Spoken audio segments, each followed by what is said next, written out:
In the Products tab, we have 4 different option areas again. The product description is in the General section.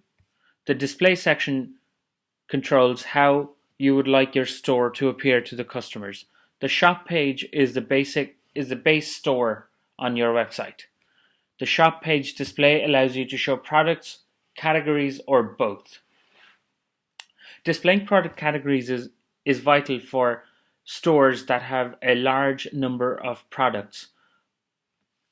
If we were to display all the products on the one page, i.e. the Shop page, the loading times for the website will be drastically slow. So for a store that has a large number of products, categories and subcategories are an excellent option of minimizing the amount of data needed. The default category display allows you to control how the category URLs will display. Similar to the Shop, you have the option to show products or subcategories if they exist.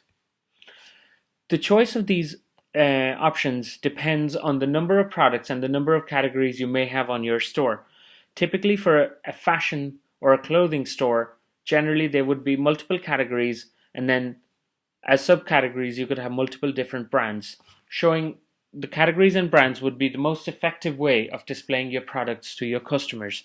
Whereas a store selling just 10 products, you could choose to display all the products in a flat hierarchy on the Shop page. The Add to Basket behavior. This is where you define what happens when a customer clicks Add to Cart.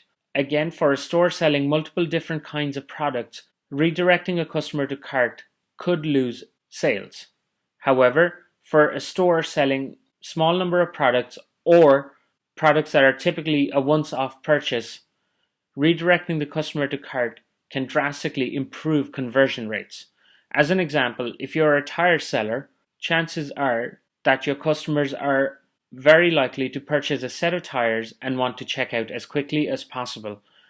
Redirecting them to your shopping cart after the customer has clicked Add to Cart button will improve your conversion rate and improve the number of sales you make on your website. The Enable Ajax Add to Basket buttons on archives to allow your customers to add products directly to their carts from the Shop page or the category displays. The Product Images section is where you control the size of the images associated with the different products. The catalog images are displayed on the Shop page or the category page if you've chosen to display products, as we have above. The single product images shown on the product description page and the product thumbnails are used for the product image galleries on the product description pages. The Inventory section. This is where you define how the stock is managed on your website. You can choose to completely disable stock management by deselecting the Enable Stock option. You can enable certain notifications if your product is stock sensitive so that you can order well ahead of receiving any new orders.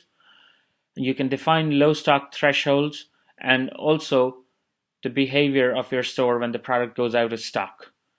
To encourage people to buy, you can also choose to display messages next to your product telling people that you are running low in stock. The final section under the products defines the behavior of your downloadable or virtual products. By default, customer is granted access to downloadable products after payment. You can choose to require a customer to register and log in order to access their downloads by selecting this option.